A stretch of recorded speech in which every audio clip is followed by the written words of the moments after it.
kita awali ta'lim kita pada maghrib ini dengan sama-sama membaca Bismillahirrahmanirrahim. Semoga ta'lim kita diberkahi dan diridhai Allah serta dilanjarinya. Selanjutnya kita puji Allah, alhamdulillah. Salawat atas Rasulullah, Allahumma salli ala Muhammad wa ala ali Muhammad. Ta'lim kita pada malam hari ini adalah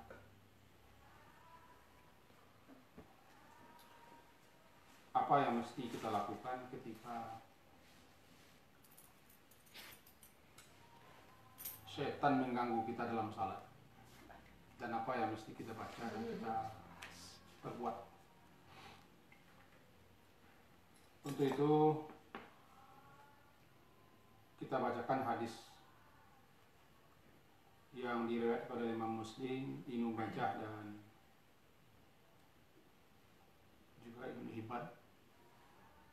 Menurut lafaz hadis yang diriwayatkan oleh Imam Muslim berbunyi, datang Utsman bin Abil As menemui Nabi sallallahu alaihi wasallam. Katanya, ya Rasulullah, inna syaitana qad hala baini wa baina salati wa qiraati. Sesungguhnya syaitan menghalang-halangiku, yakni memberikan keraguan-keraguan kepadaku dalam salat, sehingga aku ragu apa yang sedang aku ucapkan dan aku baca, atau apa yang sedang aku lakukan. Kata Rasulullah, zakat syaitan itu adalah syaitan. Yuqalu lahu kanzab, yang disebut dengan khanzab. Selanjutnya dia berkata, apabila engkau mendapati hal itu, maka berlindunglah kepada Allah daripada syaitan itu dengan mengucapkan a'udzubillahi minasyaitonirrajim, lalu watful ala yasarika thalathan, lalu meludahlah ke kiri 3 kali. Mari kita pahami hadis ini. Kita padukan 3 riwayat itu dan kemudian kita coba ringkaskan. Setan tidak pernah berhenti dan dia tidak pernah nyerah. Lebih-lebih apabila kita atau seseorang beribadah kepada Allah. Sejak bermula akan salat, ketika panggilan azan dikumandangkan, setan itu lari terbidik-bidik lintang pungkang, walau hudurat, sampai dia keluar kentut. Itu menunjukkan bahwa setan berusaha untuk menghalangi, merintangi, menggoda, merayu orang yang akan salat.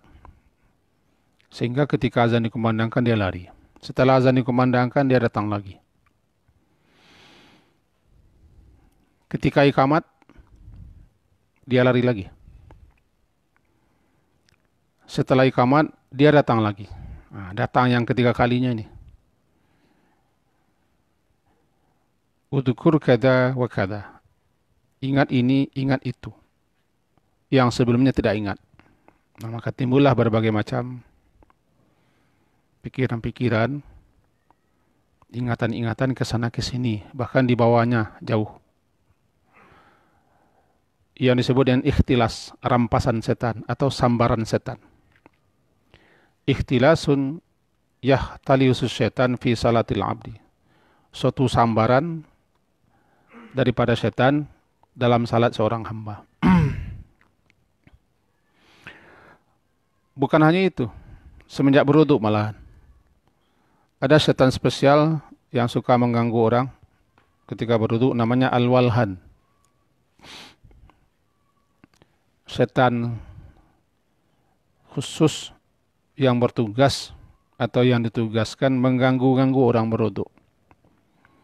Kadang dia menimbulkan was-was, keraguan-raguan ketika berwudu, sehingga orang berwudu itu mengalami berbagai macam keraguan-raguan, termasuk memperlama-lama ketika berwudu, bahkan mengulang-ulang mencuci anggota wudu karena ragu dia entah bersih atau tidak, dan seterusnya. Ketika salat dilaksanakan, setan juga berusaha menyelinap masuk ke celah-celah saf. Maka kita diperintah untuk merapatkan saf, meratakan, meluruskannya. Jangan sampai setan masuk di antara sela-sela saf yang terbuka itu. Karena setan itu menyelip, masuk, menyeruak di sela-sela saf itu bagaikan anak kambing khanzaf, bagai anak kambing kecil yang masuk di sela-sela kambing-kambing besar, menyelinap di situ. Makanya Nabi ketika iqamat telah selesai, beliau tidak langsung takbir. Beliau mengatur saf, memerintahkan saf itu agar lurus, rapat dan rata, jangan bengkok, jangan berkelok-kelok. Terkadang malahan beliau ke belakang menuruti saf, mengatur saf-saf itu bagaikan orang mengatur anak panah dalam tempat panah, susun rapi-rapi. Kadang-kadang beliau barut dada orang, lurus-lurus, jangan belang-belang, nanti dibelangkan hatimu oleh Allah. Begitu betul. Apalagi kesempurnaan saf, kerapian saf termasuk kesempurnaan salat jamaah. Makanya beliau tidak langsung takbir setelah iqamat. Beliau keluarkan berbagai macam perintah dan komando sesuai dengan keadaan, bagaimana orang ketika itu.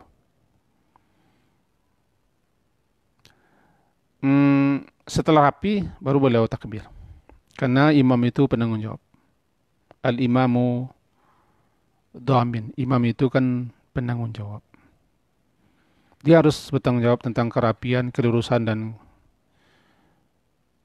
kebagusan saf. Nah, kemudian ketika salat seseorang, nah setan juga datang nih. Inilah hadis ini. Salah seorang sahabat yang terkenal, Utsman bin Abil As, beliau ini pernah ditugaskan Nabi di daerah Taif.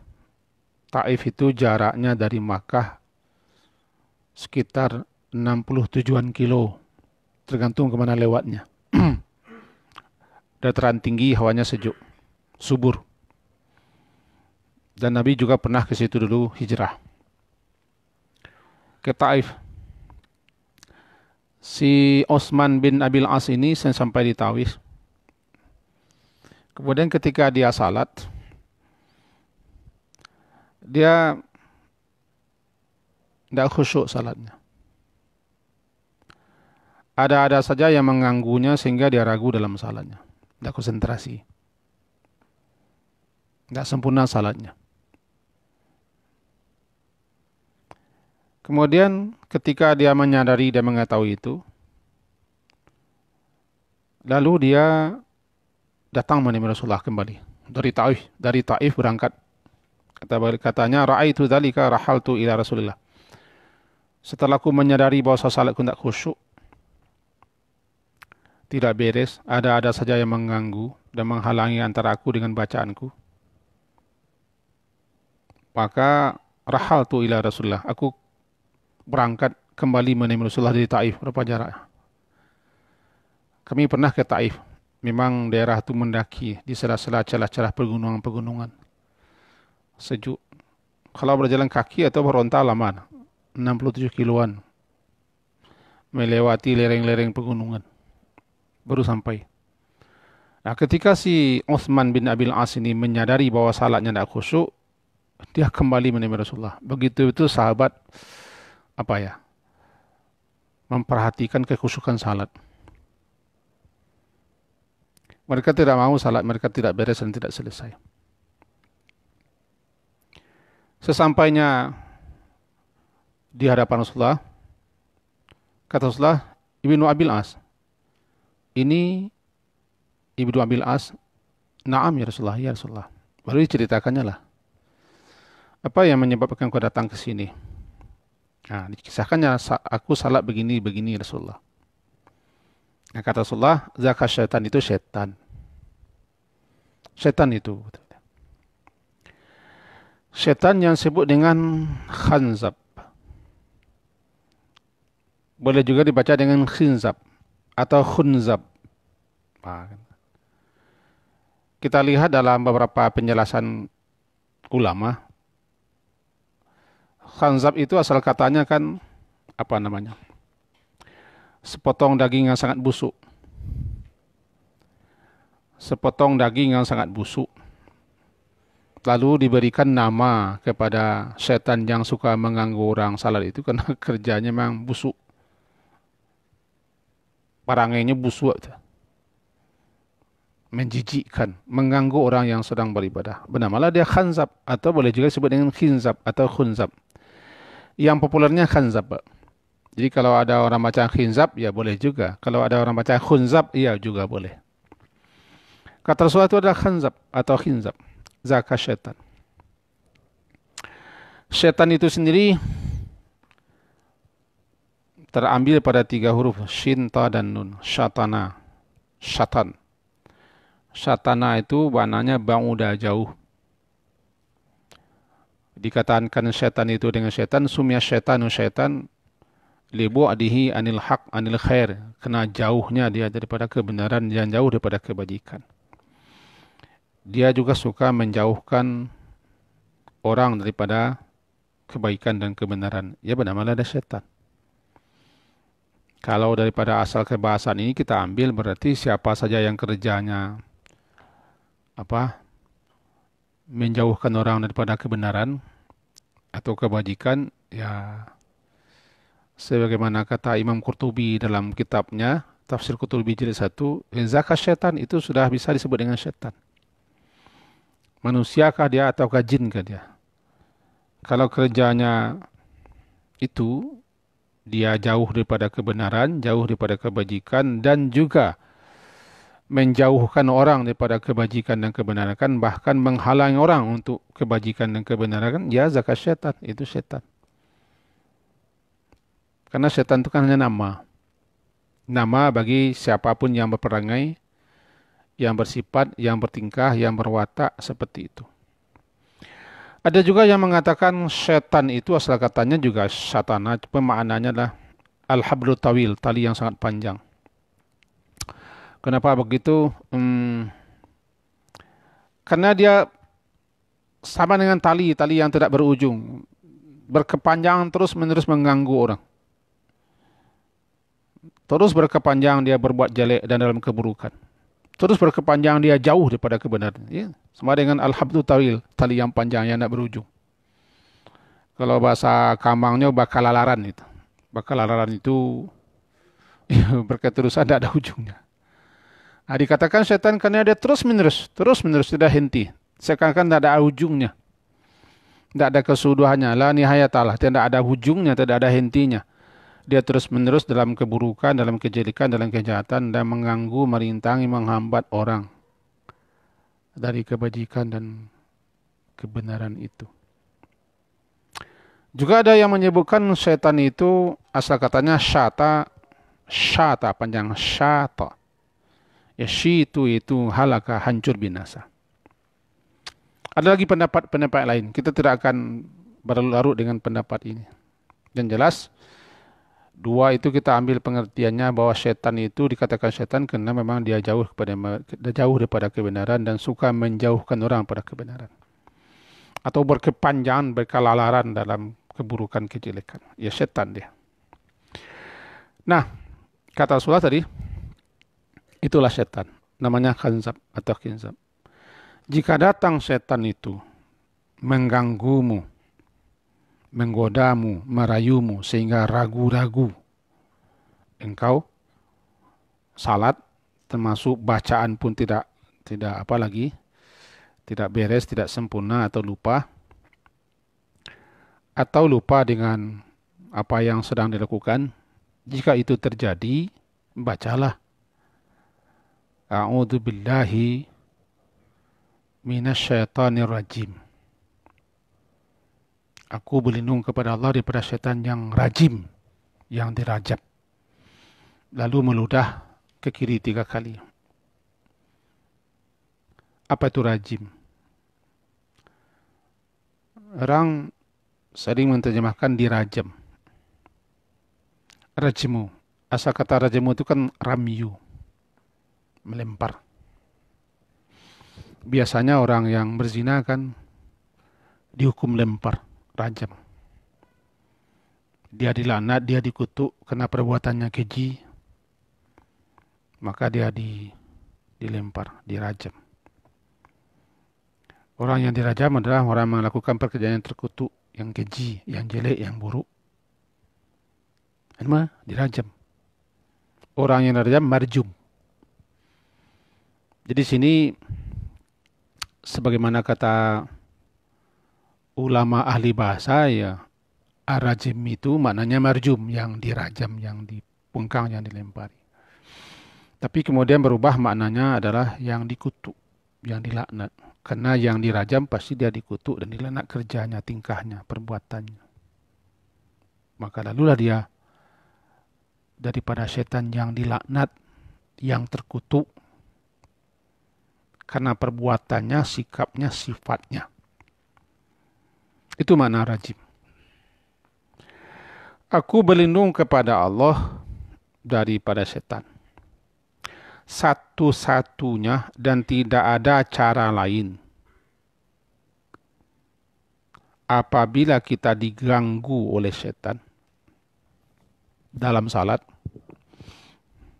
atau kapan saja, senjata yang paling ampuh itu berlindung kepada Allah. Ini ada orang-orang yang tidak mampu setan untuk mengganggunya. Pertama, orang beriman. Laisa lahu sultan. Dia tidak mampu, tidak ada kekuasaannya. Orang beriman. Orang bertawakal. Nah, tawakal tidak ada.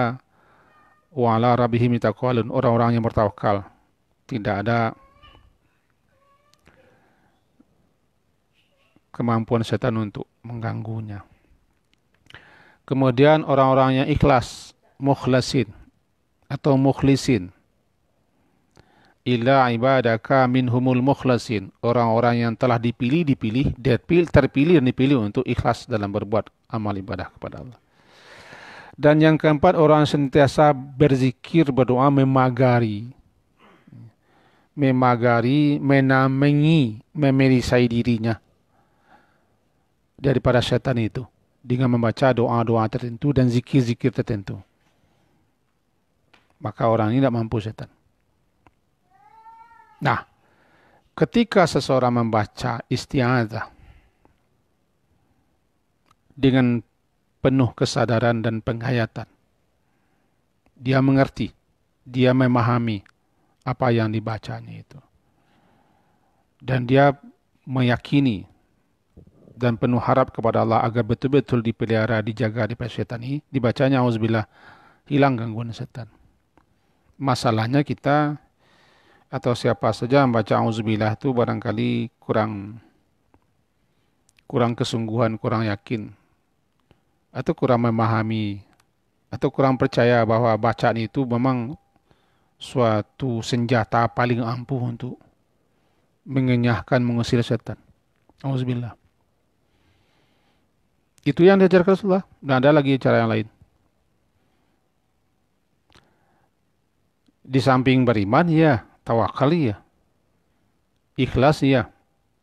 Tapi kita membaca doa pelindung itu karena memang kita mengadu kepada Allah. Syaitan itu dengan zikir-zikir kan takut. Ketika orang azan, dia lari. Dia tidak mampu dan tidak mau, takut menggigil dia mendengar Allah itu. Kan Allahu Akbar, Allahu Akbar. Diulang 4 kali, lari dia.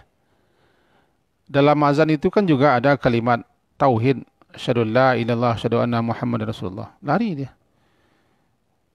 Tak mampu dia mendengarkan kalimat itu. Makanya ketika andaikan setan itu menjelmakan diri dalam bentuk makhluk-makhluk tertentu ketemu di kita, bacalah takbir, bacalah azan, atau baca ayat kursi, atau baca zikir-zikir dan doa perlindungan tertentu. Dia lari, dia sirna, dia hilang. Masalahnya kita lebih takut dulu daripada dia. Nampak bayang-bayang, nampak sesuatu yang bergerak, kita sudah lari. Jadi ketika kita lari, dia berani.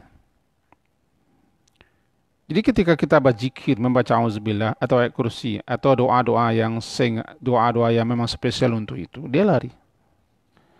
Dalam salat tidak ada senjata lain dan tidak ada perbuatan lain untuk menghalangi setan. Karena memang setan itu terus-menerus mengganggu, memberikan bisikan-bisikan, rayuan-rayuan, goda-godaan agar salat orang tidak sempurna. Di antaranya lah bikin orang ragu-ragu, bikin orang lupa, tidak ingat, bikin orang tidak konsentrasi, atau dia dirampasnya, disambarnya ingatan orang kemana-mana pergi dia, sampai kemana-mana, menjalar. Itu setan, ikhtilasut, sambaran, disambarnya ingatan kita, pikiran kita, ikhtilas. Bagaikan elang ya, disambarnya ingatan kita, pikiran kita, kadang mata kita disambarnya kemana-mana, karena ingatan kita disambarnya. Sehingga badan berdiri di tempat salat sementara pikiran kita sudah dibawa melayang ke sana. Kalau sadar cepat baca auzubillah. A'udzubillahi minasyaitonirrajim. Lalu meludah ke kiri 3 kali. Watful, meludahlah ke kiri 3 kali. 3 kali ya, 3 kali. Kenapa 3 kali? Nah, banyak ucapan-ucapan yang memang kita disuruh dengan bacaan ganjil 3 kali. Kenapa 3 kali? Ini tidak tahu kita. Kadang-kadang ada sifatnya tambudi, sifatnya ibadah semata. Kalau dicari orang hikmah, dicari orang rahasia, banyak sekali rahasia hikmah tempat 3 kali. Saya tidak akan menguraikan ke tempat hikmah 3 kali. Yang jelas, Rasulullah menyuruh kita meludah itu 3 kali. Watful ala yasarika tsalatan. Dan kenapa ke kiri? Meludah ke kiri. Karena setan itu lebih sering masuk ke arah kiri.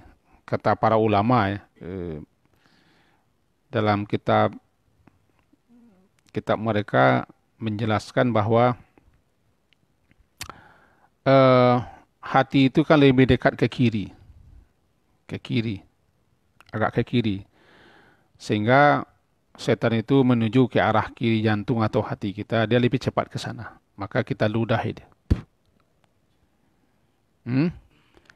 Jangan pakai liur, nanti marah orang. Atful, begitu.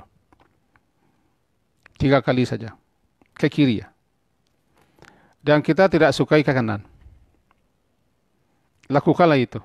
Sebab kata siapa, Utsman bin Abil As ini, setelah itu dilakukannya, tidak ada lagi gangguan setan. Tidak ada lagi. Lebih-lebih ya hebatnya gangguan itu. Sahabat-sahabat itu, itulah tak keistimewaan dan bahagia mereka, karena tidak ada lagi senikmat di zaman sahabat. Ada apa-apanya mereka mengadu. Ada apa-apanya mereka melapor. Mereka meminta, memohon dan merengek ke Rasulullah. Aman dia. Kita yang jauh daripada Rasulullah ini, itulah. Ya Allah akan berbuat apa yang dia kehendakinya. Alangkah bahagianya orang hidup di zaman Rasulullah dan beriman kepada Rasulullah. Sekarang Rasulullah tidak ada, yang tinggal ajaran beliau, sunnah beliau. Dan yang tinggal adalah pewaris beliau, ulama. Nah sekarang ulama itu sekarang dicayah-cayahkan, dipandang enteng saja. Termasuk ulama sudah berfatwa, mereka lebih hebat pula fatwa ulama. Padahal ulama itu warasatul anbiya. Kadang-kadang kita menisbahkan nama ulama memang kepada orang yang tidak layak pula, sehingga orang menganggap apa itu ulama. Padahal ulama itu tidak gampang disandang oleh seseorang. Pandai-pandai mengaji, sudah ulama. Pandai ceramah, ya sudah lama. Kadang-kadang suaranya bagus, kadang-kadang pandai mengolah bahan, ya sudah lama. Kok gampang betul mengasih label ulama. Ulama itu kan alim, orang yang dalam ilmunya faqih. Bukan orang yang pandai bertabligh, berorasi. Saya rasa bukan begitu. Sehingga rancu di kitab ulama. Ini kemana kaji kita?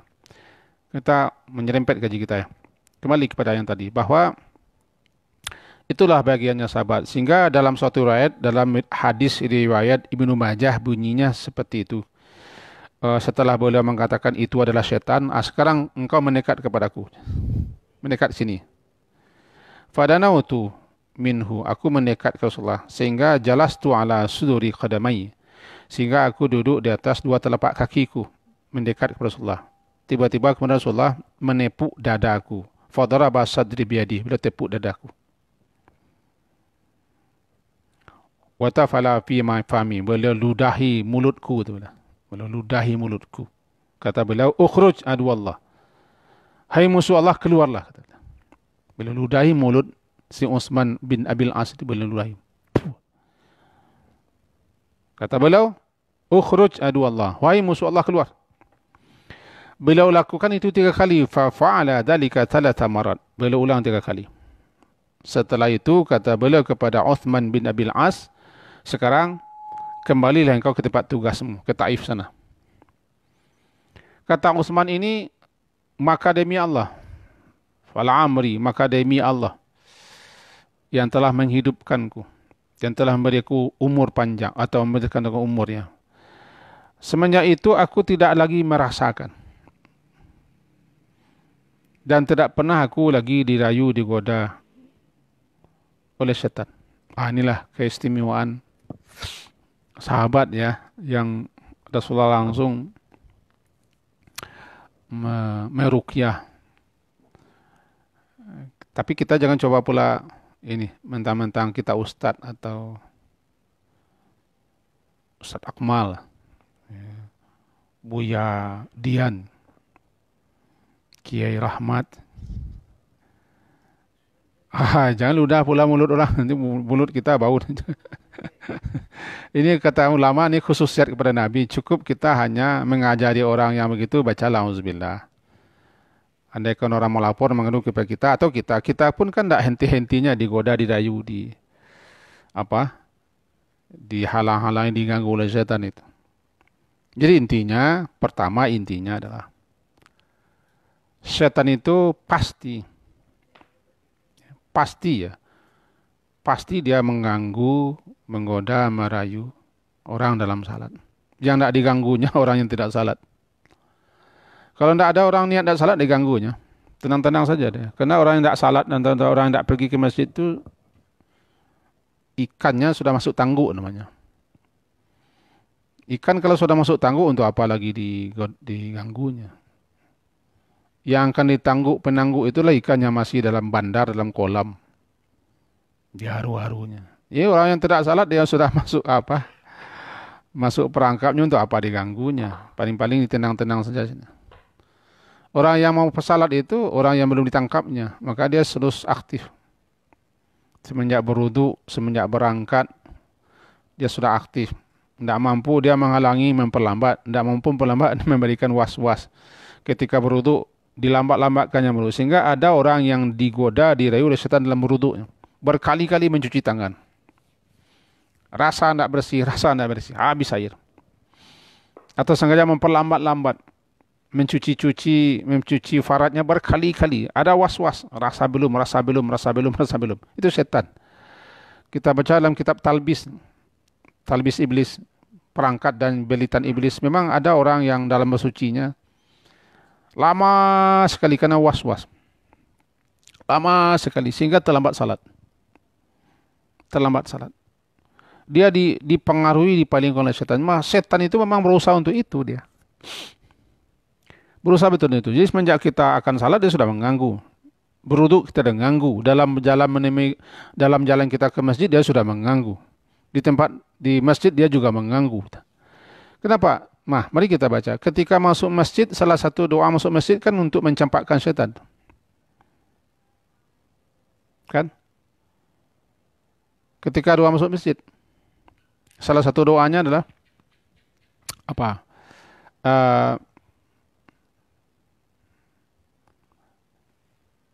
Bisultanil qadim wajil karim minasyaitonir rajim. Berlindung kepada Allah daripada syaitan. Berarti syaitan mengiringi kita, mengikuti kita masuk masjid. A'udzubillahi apa? A'udzubillahil azim wa bijal karim wa sultanil karim minasyaitonir rajim. Itu intinya syaitan mengiringi orang ke masjid. Nah, untuk menyingkirkan, membuang, menghalangi syaitan supaya masuk, kita baca doa itu. Nanti ada juga yang nyelip masuk ke masjid, iyalah berusaha dia masuk masjid. Walaupun tidak kita yang ganggunya, tapi orang lain yang membawanya masuk masjid. Setan itu kan bukan satu. Setiap kita ini kan punya setan. Andaikan kita terhambat, andaikan setan kita tidak mampu masuk masjid karena kita halangi, nah setannya lain masuk. Nah, di tempat salat dia mengganggu orang. Dia mengganggu orang. Dia duduk di sela-sela saf dan begitu seterusnya. Intinya setan tidak pernah berhenti. Sama dengan namanya, tali yang panjang. Tali yang panjang tidak pernah henti-henti dia sepanjang tali yang tidak berujung, terus mengganggu, terus merayu, terus menggoda. Bagaikan tali yang tidak pakai ujung. Terus menerus sesat.